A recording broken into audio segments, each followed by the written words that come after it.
And it would just feel absurd to just take it away so soon. Thank you. Thank you, Ms. Bednar. Yes, ma'am. Hi, my name is Amy Davis. I'm an Irwin High School swim parent, proud mom.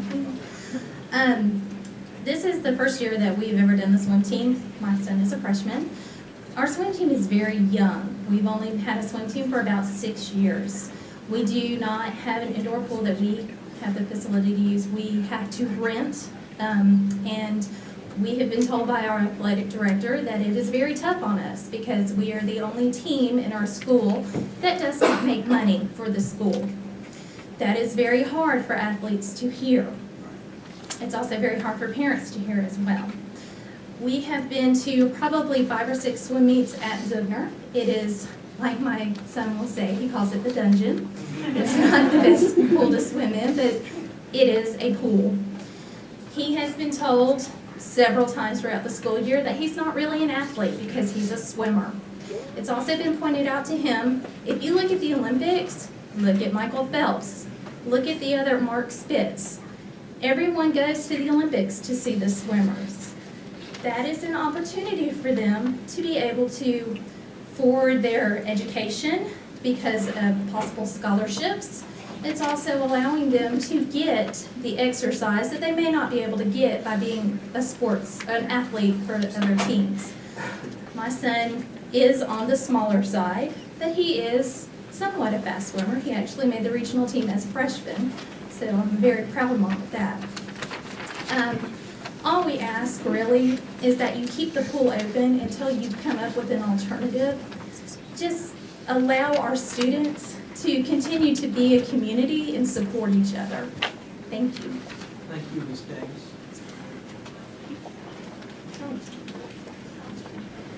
Okay. Yes, sir, in the back. Gentlemen.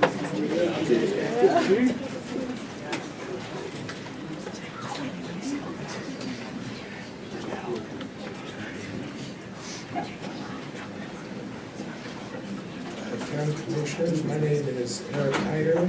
I'm the head coach for West Henderson High School. And let's see, I'm a Henderson County resident and a Buncombe County taxpayer. Something that I have been working on since I heard about this dilemma. I've been doing a lot of background research for different people that have already spoken here today. And something that I had come up with is 8.25%. 8.25% represents the total amount of lane space that Zordner supplies to Buncombe County in communion with all the other public, private, semi-private pools in Buncombe County. 8.25% of the lane space, and it is utilized outside of the high school season very, very minimally. During the high school season, it is responsible for over 60% of the competitive matches, competitive meets that we hold. With the loss of Zoyner, there are only three pools in all of Buncombe County that could host swim meets. You have UNC Asheville, you have the Reuter YMCA, and you have Asheville School. One college, one private school, and one semi-private entity that has never hosted a competitive event at that facility.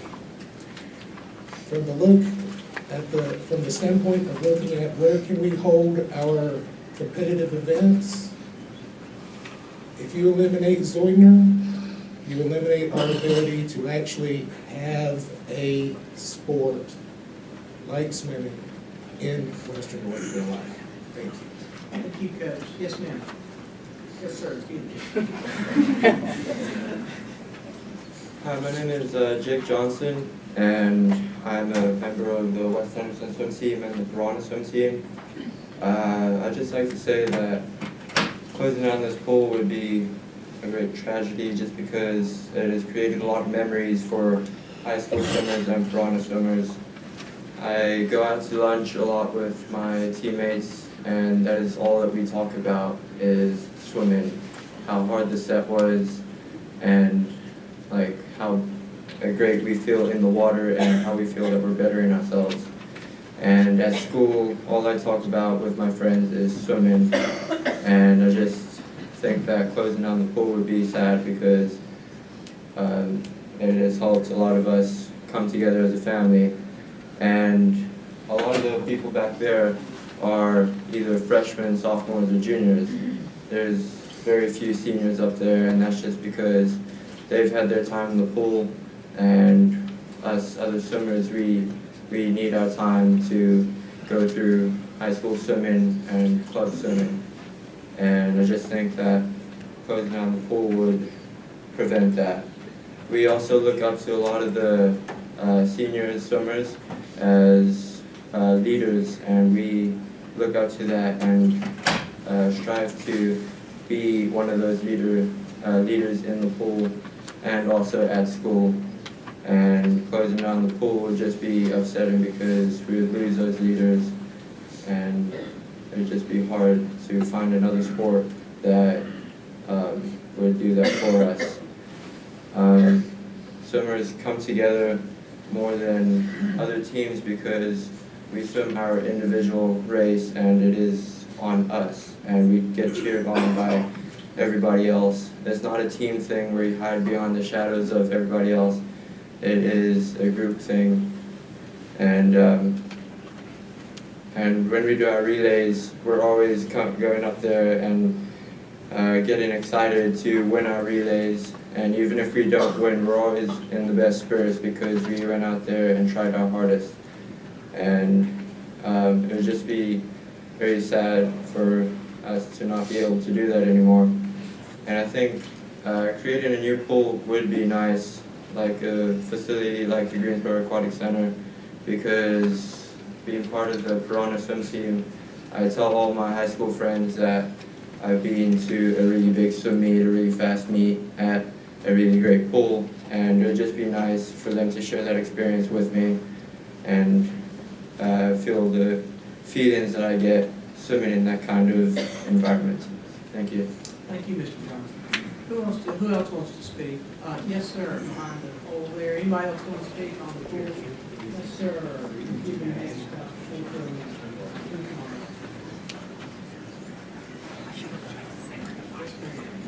Hi, my name's Steve Bradshaw. I don't know if you guys caught, that was Mary Montgomery. She represented the United States in the Munich Olympics. I don't know how many other Olympians we have from Western North Carolina, but closing the pool, we might not have another. A big void of 3 years to build another pool. It's a pipe dream to think that we could go to another pool, or the kids that swim for the piranhas, the YMCA, you know, the group of YMCA's swim team, or the many high schools that require that pool for practice and for meets. I personally grew up in West Virginia. Zoigner Pool, it's not so bad. It's been a lot worse. West Virginia University used to train in a barge. It's a real story. So, and I've heard all the jokes. Maybe there's no barge jokes in there, but all the West Virginia jokes. And I don't know if Kirk has already spoken, but we've had some great coaches in this area. I don't know, I'm going to give a high low. I'm guessing Kirk's world ranking was probably 5th. Give or take 2. Okay. Anyway, we have a world ranked coach that came in here. The Piranhas has grown by leaps and bounds. My son is a swimmer currently as well. I had got the chance to get a swimming scholarship at NC State, coming from West Virginia, and that was a big opportunity for me. great burden off of my parents and an opportunity for lots of kids that through high school swimming, through club swimming in this area, we'll have a lot of kids that possibly could go to college that might not otherwise have that opportunity. Anyway, and I also love the statistics from Jimbo about when you go through high school, you tend to have, not disparaging the other sports, but swimming usually has the highest GPAs, and that goes on through college as well. And I like Christina Long's financial impact of a swimming pool. It would be fantastic to have one of these great pools, but we'd be satisfied with any pool for the next 3 years. But one of these great pools that actually bring in income. My parents, we traveled around Ohio, and I guess that's it. I spent a lot of money on hotels and restaurants.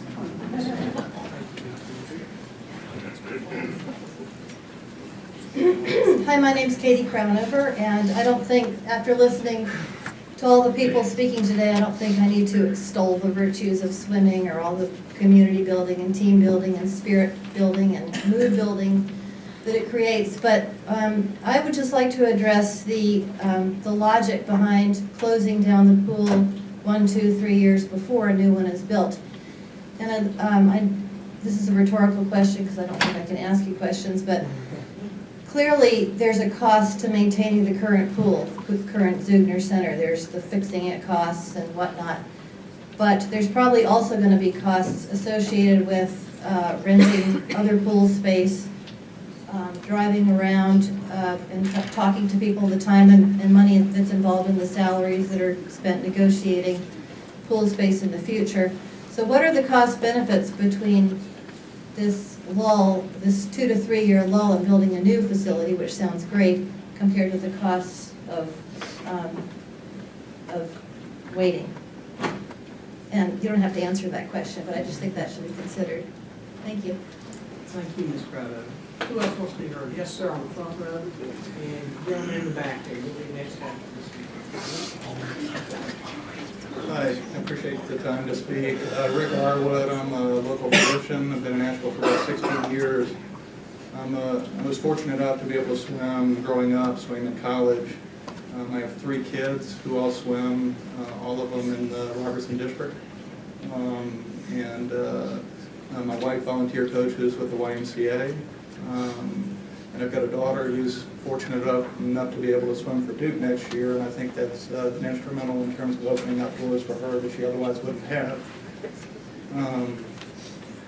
One point I think everybody needs to understand swimming is, that this is a basic community benefit in terms of having a reasonable aquatic center for a city commensurate to Asheville's size and reputation.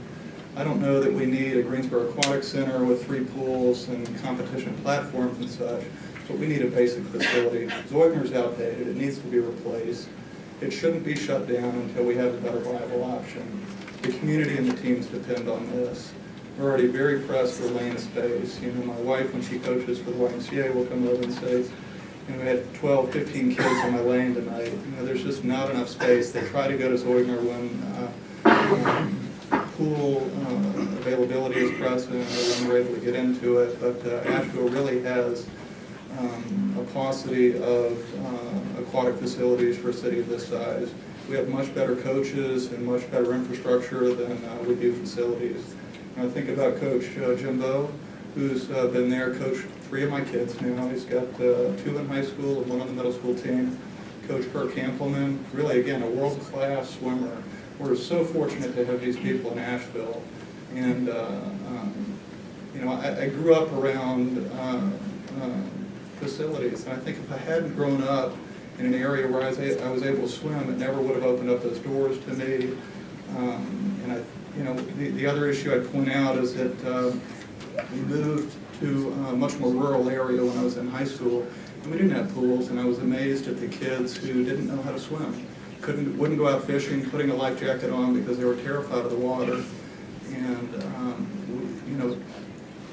we're in a city where we need to have that type of basic facility. And again, I think what I would implore you to do is to keep Zoidner open, to plan for a reasonable facility, and really support our kids. It's really amazing to hear all them step up and speak tonight. Thank you. Thank you, Dr. Yes, sir. My name is George Chaglos. I've been swimming for 2 years. I started last year, freshman year. And the kid that went just now, Jake Johnson, he's my best friend. And he's the one that got me to swimming. I've been playing soccer for 12 years, and he came up to me one day and he said, George, let's go swim together. You can try something new. And I took his advice and I started swimming, and it's been the greatest thing since. I used to be a little fat soccer player, and now I'm a fit swimmer. It's the truth. And it's just got me very far in sports. And in the winter time, I swim, and spring and summer I'm training for soccer season in the fall. I play club soccer, and looking into swimming at the Zoidner, I've made many memories with my best friends there. They're my brothers.